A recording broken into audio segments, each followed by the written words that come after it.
Baba, naogopa kusema kwamba nimekata tamaa, lakini kiukweli nimekata tamaa, ila naogopa kuambia watu kwamba nimekata tamaa. Moyo wangu ni shahidi. Baba Askofu, nikiamua kujipumzisha nitakuwa nimetenda dhambi? Akaishia hapo. Huyo angekuwa na paraforce, angepona siku hiyo. Sasa ndugu zangu wapendwa, kuna watu wa namna hii na ni wengi sana. Wengi wananipata mitandaoni, na huyu baada ya kunipata na kuniuliza haya, niliamua kuita, akapokea simu, nikaomba naye, baadaye nikamtania. Ni njia yangu ya kushauri watu, kwanza niwafurahishe ndipo niweze kuwashauri. Nikamwambia, usijipumzishe, usijiue, kwa sababu siku hizi wako watu wengi walio tayari kukuua. Kwa nini ujiue? Akasema, wako wapi? Nikamwambia, nenda uchochee maandamano, watakusaidia kupumzisha.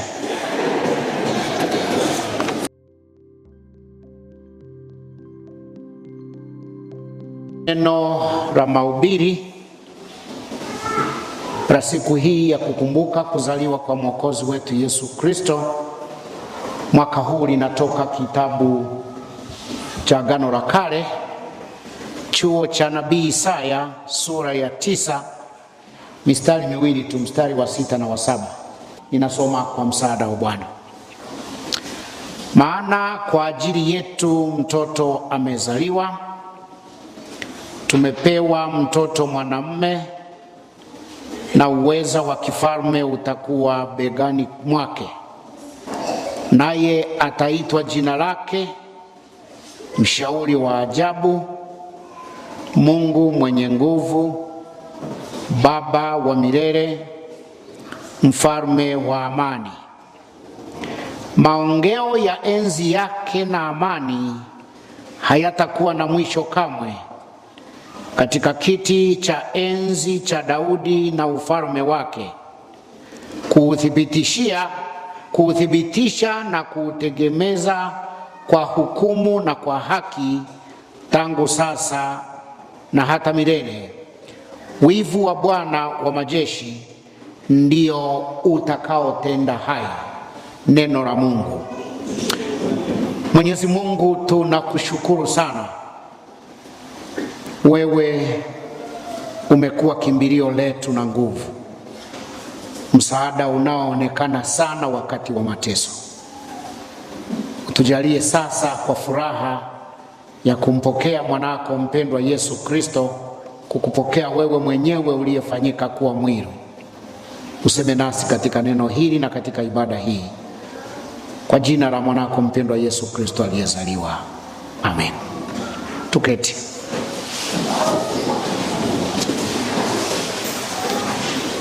Bwana Yesu asifiwe. Haleluya. Mwokozi amezaliwa. Neema na iwe kwenu na amani itokayo kwa Mungu Baba na kwa Bwana wetu Yesu Kristo.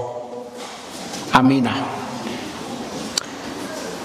Napenda kumshukuru Mungu kwa kuiona Noeli ya mwaka 2025. Namshukuru kipekee kwa kuwatunza hata nyinyi, na hatimaye tukaweza kukusanyika pamoja kanisani leo, na ukitazama tulikotoka na hapa tulipo na yaliyotokea, huwezi kukosa sababu ya kumshukuru Mungu. Kwa hiyo wale waliojitokeza kwa ajili ya shukrani kwa matendo makuu ambayo wametendewa katika familia zao, na sisi sote tujiunge pamoja nao. Kila mtu ana lake la moyoni la kumshukuru Mungu kuwa hai katika siku hii ya Krismasi. Bwana Yesu asifiwe. Somo letu la mahubiri litaeleweka vizuri endapo mtu utasoma mstari wa kwanza wa sura hiyo ya 9, kisha uruke ndipo uende mstari wa 6 na wa 7 ambao ndio wa mahubiri. Mstari huo wa kwanza ndio kama mlango wa kuingilia katika ule mstari wa 6 na wa 7. Mstari huo wa kwanza katika sura ya 9 unasema, lakini yeye aliyekuwa katika dhiki hatakosa changamko. Yeye aliye katika shida hawezi kukosa changamko. Sasa ukiruka ukaenda katika mstari wa 6, ndipo unakuta, maana kwa ajili yetu mtoto amezaliwa, tumepewa mtoto mwanamume. Sijui kwa nini sio mwanamke. Tumepewa mtoto mwanamume, na uweza wa kifalme utakuwa begani mwake.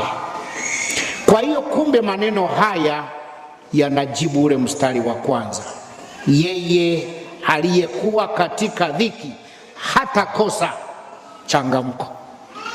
Siku hizi kuna watu wengi wana shida na hawajui waende wapi kupata msaada. Maana siku hizi kila mtu anapambana kivyake. Ukijiweka kimbelembele kusikiliza shida za watu, utachoka mwenyewe. Tena utachoka kama yule mzee ambaye anasema maneno anaishia kwa kusema utachoka kama mzee nani? Umeshamsikia? Anasema nimechoka mimi mzee fulani. Sasa ukiwa na kiite kimbelembele, jiite utayari wa kupenda kusikiliza shida za watu, ndipo utagundua kwamba watu wana shida nyingi na hawana mahali pa kuzipeleka. Labda niwashuhudie mawili kwa njia ya mahubiri haya. Mimi nina kimbelembele cha kusikiliza shida za watu. Wiki iliyopita niliagiza kitu mtandaoni, kikaletwa kwa wakala. Akanipigia simu, nikamwambia niko nyumbani niletee. Akakileta, wakamfungulia mlango, akakaa sebuleni. Sasa pale alipokaa sebuleni, mbele yake kuna picha mbili. Moja ni na mtu fulani, sihitaji nimtaje, na nyingine na mtu fulani, sihitaji nimtaje. Niliposhuka toka juu ninakokuwa nafanyia kazi zangu, nikakuta yule wakala analia, natoa machozi, uso umejaa machozi. Akasema, wewe umekuaje? Nani kakupiga? Akasema, hapana baba askofu, unajua tunakupenda sana na tunakuombea. Wewe utujui, tuko wengi tunaokuombea, lakini hizi picha ulizoweka hapa tunaomba uzitoe. Nasema, kwa nini? Akasema, tunaomba uzitoe, ngarau zigeuze zitazame ukutani, ziache kutazama watu wanaokaa hapa ndani. Akasema, kwa nini? Akasema, tafadhali baba askofu, nakuomba, unajua tunakupenda sana. Hizi picha hatutaki kuona wewe na hizi picha kabisa. Tunaomba uzigeuze zitazame ukutani. Basi nikapokea mzigo wangu, kumridhisha, nikazigeuza zikatazama ukutani. Akapangusa machozi, akafanya nini? Akaondoka. Kisa cha pili. Katika jumbe nyingi ninazozipokea kwenye simu, mtu mmoja asiyejulikana akanitumia ujumbe kupitia messenger. Baba askofu, naomba unipe muda nikwambie shida yangu. Nikasema, wewe ni nani? Akasema, usitake kujua mimi ni nani, naomba tu unisikilize. Nikasema, haya, nakusikiliza. Akaandika ujumbe. Naomba nimsomee ujumbe na msikilize kwa makini. Asante baba askofu kwa kunipa nafasi ya kujieleza, na nakuomba ukisha nisikiliza unipe ushauri. Baba, mimi nina mambo mengi sana. Kuna wakati nashindwa hata kujua kama niko katika njia sahihi. Japo nina uwepo wa Mungu, ukuu wake na huruma yake, lakini wakati mwingine nakuwa na mashaka na kuona kwamba labda Mungu kaniacha au kanitupa au Mungu hanihitaji tena.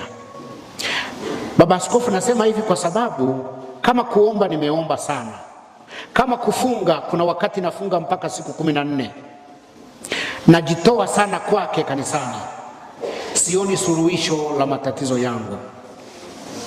Mimi ni mzuri kuwatia moyo wengine, lakini nashindwa kujitia moyo. Baba, naogopa kusema kwamba nimekata tamaa, lakini kiukweli nimekata tamaa, ila naogopa kuambia watu kwamba nimekata tamaa. Moyo wangu ni shahidi. baba askofu, nikiamua kujipumzisha nitakuwa nimetenda dhambi? Akaishia hapo. Nikiamua kujipumzisha nitakuwa nimetenda dhambi? Huyo angekuwa na paraforce, angepona siku hiyo. Sasa ndugu zangu wapendwa, kuna watu wa namna hii na ni wengi sana. Wengi wananipata mitandaoni, na huyu baada ya kunipata na kuniuliza haya, niliamua kuita, akapokea simu, nikaomba naye, baadaye nikamtania. Ni njia yangu ya kushauri watu, kwanza niwafurahishe, ndipo niweze kuwashauri. Nikamwambia, usijipumzishe, usijiue, kwa sababu siku hizi wako watu wengi walio tayari kukuua. Kwa nini ujiue? Akasema, wako wapi? Nikamwambia, nenda uchochee maandamano, watakusaidia kupumzisha.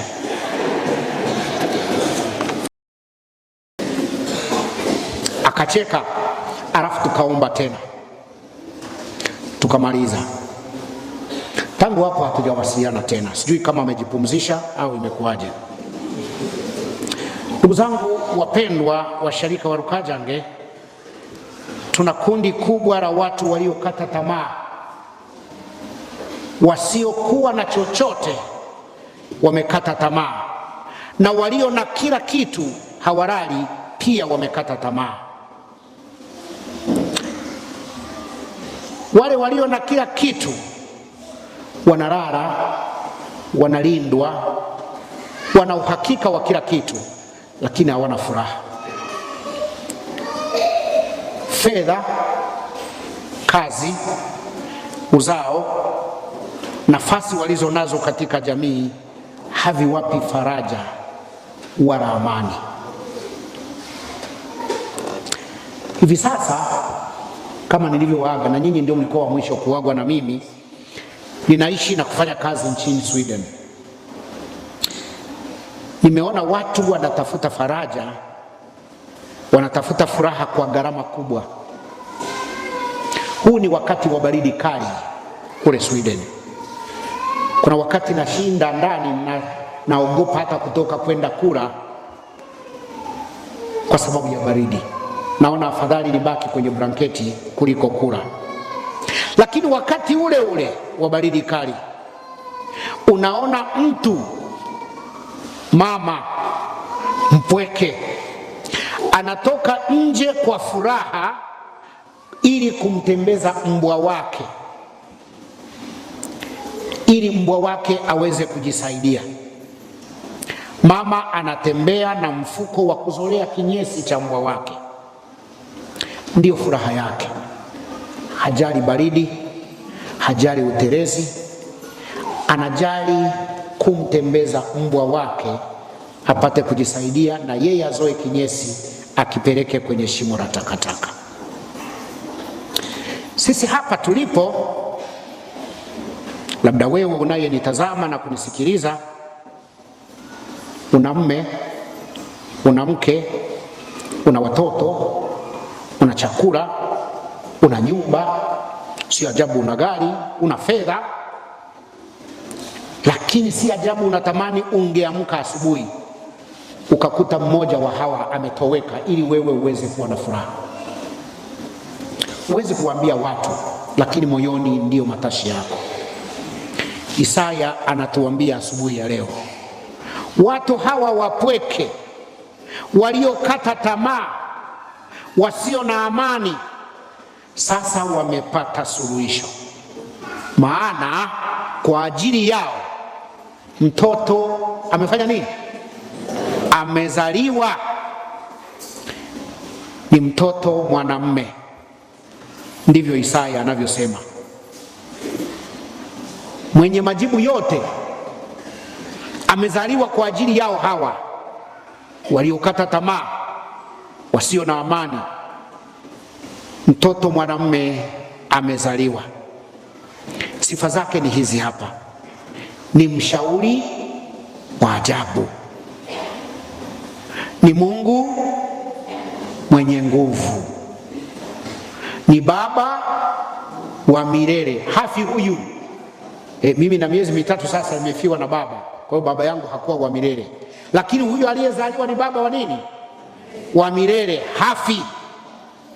Ni mfalme wa amani, sio mfalme wa mabomu na virungu. Ni mfalme wa nini? Wa amani. Enzi yake haina mwisho. Huyu aliyezaliwa kutoka kiti cha Daudi, enzi yake haina nini? Haina mwisho. Hakuna uchaguzi kila baada ya miaka mitano kumchagua huyu. Enzi yake haina nini? Haina mwisho. Sifa yake nyingine inasema hatahukumu kwa haki. Atahukumu kwa nini? Kwa haki. Ina maana haongeki, hapigiwi simu, habemberezwi na kudanganywa na uongo na ujanja wetu. Ni hakimu wa nini? Wa haki. Kisha Isaya anamalizia kwa kusema wivu wa Bwana wa majeshi ndio utakaotenda hayo. Wivu kwa Kinyambo unaitwaje? Unaitwaje? Ibuba. Ibuba, si ndio? Abanyankole babyetaki okufuha. Kuchuba. Wivu. Kuchuba, hapana. Ibuba.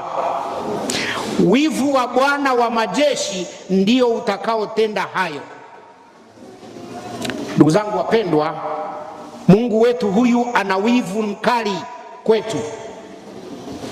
Akina mama wenye wivu kwa waume zao, nyosheni mkono niwaone hapo. Akina mama wenye wivu, nyosheni mkono niwaone. Haya, akina baba wenye wivu kwa wake zao.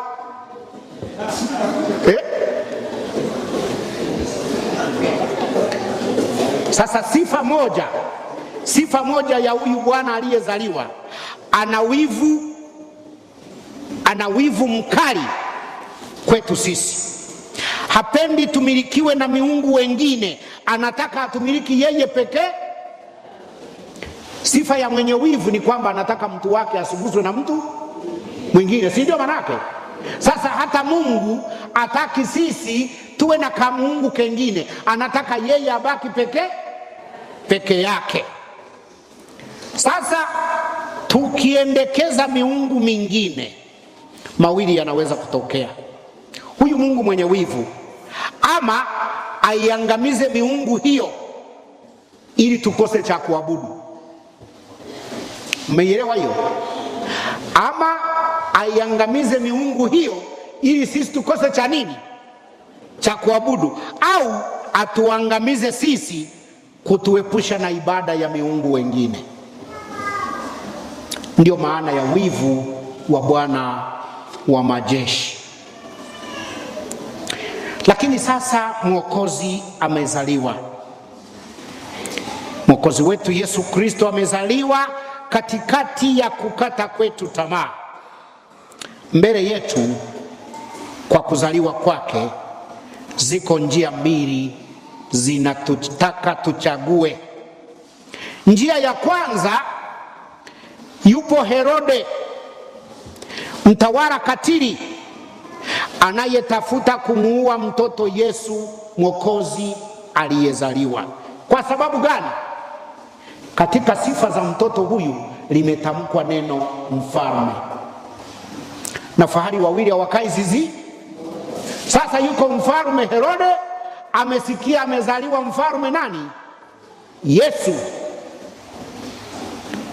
Huyu naye Herode ni mwenye mamlaka ambaye Mtume Paulo kwa Warumi anasema tuitii mamlaka, kwa maana kila mamlaka imetoka kwa nani?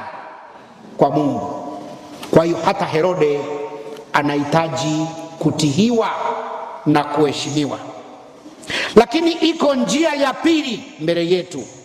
Yupo Mwokozi aliyezaliwa Na Isaya anasema ni mfalme wa amani, mshauri wa ajabu, Mungu mwenye nguvu, Baba wa milele, atakaye hukumu kwa haki. Na mwishoni anasema ni huyo ambaye uweza wa kifalme utakuwa begani mwake. Ndugu zangu wapendwa, na waalika kufanya uchaguzi wa busara. Kuna wanaohubiri, na leo nimesikia kuna wanaohubiri na kusema kwamba Yesu, kuzaliwa kwa Yesu ni kwa kiroho tu. Na waimbaji wanapenda sana kuimba azaliwe mioyoni mwetu, na abakie huko huko mioyoni. Kuna moyo bila mwili Kuna moyo bila mwili. Moyo bila mwili ni nini? Hebu jaribu kupiga picha. Roho bila mwili ni kitu gani? Ni pepo. Kwa hiyo mnayosema Yesu abaki kuwa pepo, kwamba Yesu ni wa kiroho tu, lakini roho inakaa katika nini? Mwili. Yesu akizaliwa kiroho tu hatutaona matokeo, lakini akiingia rohoni matokeo yake tunayaona mwilini. Yesu hawezi kuwa rohoni huku mwilini tunaona ukatili, tunaona husuda, tunaona fitina, tunaona uchoyo, tunaona uuaji, tunaona mambo mengi ya uchafu yasiyotamanika. Alafu unatuambia rohoni mwako yuko nani? Yuko Yesu. Yesu akizaliwa rohoni, huku juu tunavuna matunda halisi: upendo, uaminifu, amani, kujali na kadhalika na kadhalika. Napenda niwakumbushe kwamba sisi wa Kristo tunaamini kwa dhati kwamba Yesu Kristo ni Mungu kweli kweli, na ndivyo tulivyokiri katika ukiri wa Nikea. Yesu Kristo ni Mungu kamili. Mungu alifanyika mwili akaja kukaa kwetu. Kwa hiyo ukaidi wa Herode wa kutaka kumuua Yesu, tafsiri yake ni kwamba Herode alitaka kumuua nani? Mungu. Piga picha wewe unatoka na shoka na panga nyumbani kwako kwenda kumuua nani? Tutinoja ati ningeenda kuita Mungu. Yaani tukukuta umeshika silaha na mabomu na kila kitu, tukuuliza unaenda wapi? Nasema mimi leo naenda kumuua nani? Naenda kumuua Mungu. Kwa hiyo kwa kuwa Yesu Kristo ni Mungu kweli kweli, na kwa kuwa sisi wa Kristo tunaamini ya kwamba Mungu alipomuumba mwanadamu alimuumba katika sura yake. Geuka umwangalie mwenzako, huyo ndiye Mungu. Kama hujawahi kumuona Mungu, hiyo sura unayoiona mbele yako ndiyo nani? Ndiye Mungu, kwa sababu ametuumba katika mfano wake. Ikiwa kila mmoja wetu ameumbwa katika mfano wa Mungu, kwa hiyo huyo unayemuona ni nani? Ni Mungu. Kwa hiyo unapoinua panga, unaposhika bunduki, unaporusha bomu kumuua huyo, unamuua nani? Unamuua Mungu.